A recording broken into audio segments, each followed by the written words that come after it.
ይወዳት ነበር፣ ተወደው ነበር። የሆነ ቀን አኩርፋ ወደ ቤት መጣች። ምን ሆንሽ አላት። ምን ሆንኩ አለችው። ግራ ገባው። ተቀየርሽ እኮ አላት። ምን የተቀየረ አለችው።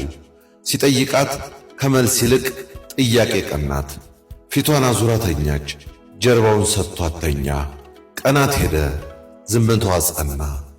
ኦና ቤት ሰለቸው። ከመለኪያው ጋር ጨዋታ ጀምሮ እያመሸ መግባት ጀመረ። ለራት መጠበቅ አቆመች። የሆነ ቀን እንፋታ አለችው። ምንም አላላት። ዝም ብሎ ቆይቶ እሺ አላት። መልሱ አስከፋት። እምባዋን ለትራሷ ለገሰችው። በዝምታ ውስጥ ፍቅራቸው ተንጠባጥቦ አልቆ ነበር። ለምን እንዴት ራሷን ጠየቀች። ድብርት ላይ መሆኔን እያየ አምሽቶ መግባቱ ሳያንስ ትኩረቱን ነፍጎኝ ባዶ ቤት ታቅፌ መዋሌ ሳያንስ እንደ ጓደኞቼ ተውቤ መውጣት ትቼ ቤቴ እንዳይጎድል ከእሱ ኪስ እየጠበቁ የራሴን ሥራ አስትቶ ተቀባይ ካደረገኝ በኋላ እንፋታ ስለው እንዴት እንደቀላል እሺ ይላል። ተንገበገበች። ቸልተኛነቱ ልቧን አደማው። ፍቺውን አሰበው። ልክ እንደሆነ አመነ። ልቧ ርቋል። ፍቅሩ አልቋል። እሷነቷን ነፍጋኛለች። ራሷን ከኔ አሸፍታለች። በራሪ ወፍ ሆናለች። ስለዚህ ትሂድ። ከራሱና ከመለኪያው ጋር አውርቶ ወሰነ። በመጨረሻም ራሳቸውን የፍቺ ወረቀት ላይ ሲፈርሙ አገኙት። ሁሉም ልክ እንደሆኑ አሰቡ። ሰልችቼዋለሁ፣ ሰልችቻታለሁ። ፍቅሩ አልቋል። ልቧ ሸሽቷል። ሌላ ለምዷል። ልቡ ውጭ ቀርቷል። ስለዚህ ልክ ነኝ፣ እኔም ልክ ነኝ። ከፍቺ መልስ ወና ቤት ውስጥ እሷ መኝታ ቤት ራሷን አቅፋ፣ እሱ ሳሎን ውስጥ ጠርሙሱን ታቅፎ ቆየ።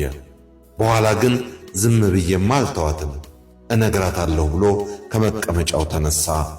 ትራሷን ወርውራ በእንባ ብዛት የቀላ ዓይኗን እያሻሸች ልክ ልኩንም እነግረዋለሁ ስትል ከመኝታ ቤት ወጣች። በር ጋር ተገናኙ። ሌላ ሴት አለች አይደል? ከእንባዋ እየታገለች አንቺ ልጠይቅሽ ማንን አግኝተሽ ነው?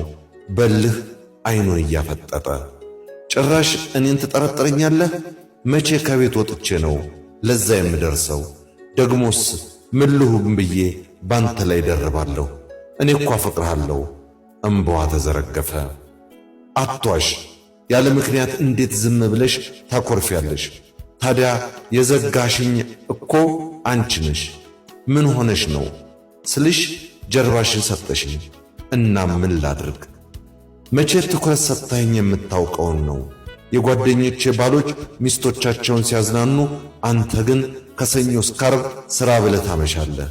ቅዳሜና እሁድ ኳስ ላይ ከጓደኞቼ ጋር ቀጠሮ አለ ብለህ ትጠፋለህ። ለእኔ ጊዜ የለህም። ሥራዬን አስትተህ ቤት አሰርከኝ። ልክ እንደ ዕቃ እኮ ነው የቆጠርከኝ። እምባዋ ከቃላቶቿ እኩል ይፈሳል። ሳምንት ሙሉ የምደክመው እኮ ቤታችን እንዳይጎድል ነው።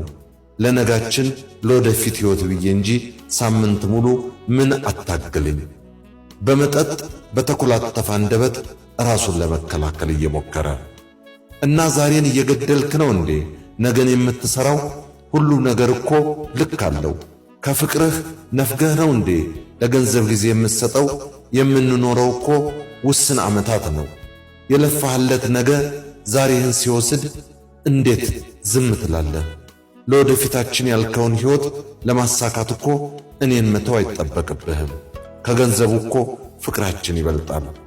ቀይ ፊቷ ፍም እስኪመስል በእንባዎቿ ጅረት እየታጠበች ሞገተችው። ትኩር ብሎ አያት። ለካስ እውነት አላት። እንዴት በብቸኝነት እንደቀጣት ቆይቶ ገባው። እቁፍ ውስጥ ደበቃት። እናም በጆሮዋ አንሾካሾከ። ይቅርታ፣ በጣም ይቅርታ። ትኩረት ስለነፈኩሽ ይቅርታ። የሚገባሽን ጊዜ ስለነፈኩሽ ይቅርታ። ፍቅሬን ስላላሳየው በጣም ይቅርታ። እቅፉ ውስጥ እያሰመጣት መቼም እንደማይለቃት ለራሱ ቃል ገባ። እሺ ችግር የለውም፣ እኔም ስላኮረፍኩ ይቅርታ። ሳቅ በሚተናነቅ ድምፅ ተናገረች። እንጋባ አላት። እሺ አለችው። በድጋሚ ተንበርክቦ ያወለቀችውን ቀለበት ወደ ጣቷ መለሰው። እንደ ትላንት እየተፍለቀለቀች ተጠመጠመችበት። ብዙ ነገር የሚናደው እኛ ጭንቅላታችን ውስጥ በፈጠርነው ቅዠት ሊሆን ይችላል። ትዳር ደግሞ የሁለት ነፍስ አንድነት ነው። ከራሳችን የምንደብቀው ምስጢር ሊኖር አይገባም። ዝምታም ቦታ አለው። ቃል ኪዳን ጌትነት እንዳዘጋጀችው፣ በለጠ ሸቴ ዘሀገረ ኢትዮጵያ እንዳቀረበው